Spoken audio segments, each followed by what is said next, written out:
Hi. My lovely audience. Hi, thank you guys.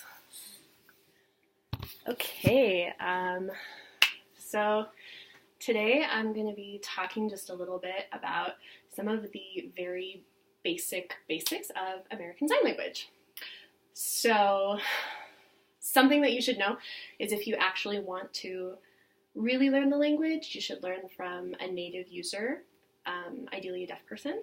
But like I said, we're just going to go over some basic concepts. So there are 5 parameters in American Sign Language. We have hand shape, palm orientation, so like palm forward, palm orientation. Mm-hmm. We have movement, location. For example, like the sign mother is at the chin here. If you do it like over here, it doesn't mean anything. It's going to be right here. And we also have non-manual markers, which means your facial expressions. So we have different grammar and things that we do with our eyebrows for different kinds of questions and stuff like that. So I'm going to teach you some basics of finger spelling, which is basically the alphabet and then numbers in sign.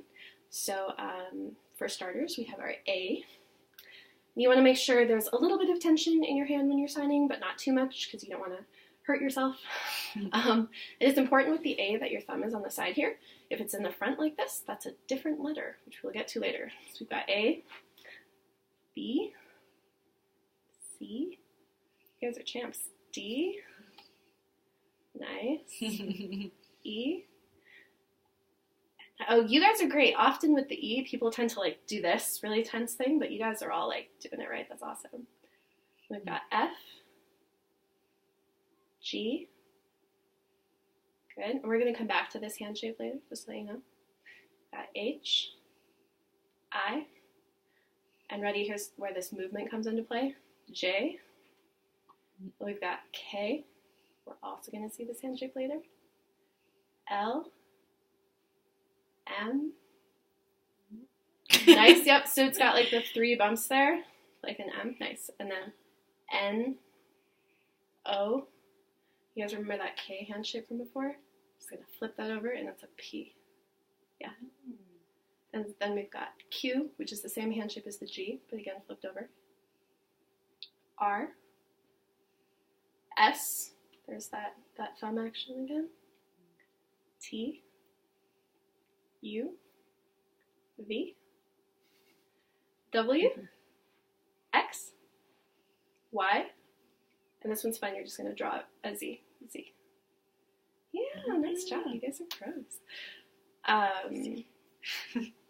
So a lot of signs have signs that you use to express the meaning of that word, but not everything does. And we use finger spelling for specific words and also for our names and places and different things like that. So if I introduce myself, I would say I'm Anna. That's A-N-N-A. And so it's a really useful tool in American Sign Language, and it's often considered the first step of learning the language is learning the alphabet. So the other thing I want to teach you guys is the numbers 1 through 10, which I think it's really fun to learn 1 through 10 in any language, and in ASL I think it's one of the easier ones. So we have 1, and again with the palm orientation, your palm is in, like that, and then 2. What do you guys think 3 is? I knew you were going to do that. It's 3. Mm-hmm. Yeah. And we've got 4 and 5. Then for 6, we're going to turn our palm out, and it's 6 with your pinky. 7, 8, 9, and 10. So if it helps you to remember after you turn your palm out, it's from the smallest finger up to, not the biggest, but moving from the smallest finger. So 6, 7, 8, 9, 10. And this is really cool because now you can tell somebody how old you are, you can talk about years, you can talk about the year of your car, whatever you want. So those are just some basics, and if you are interested in learning more, I encourage you to learn from a deaf person at a college level or go check out some deaf events and meet some people. Thank you all for your time. You did a great job. Oh, this is how we clap in sign language. Yay! Good job. Okay. Thank you. Okay, I'm going to show you guys again. Yay!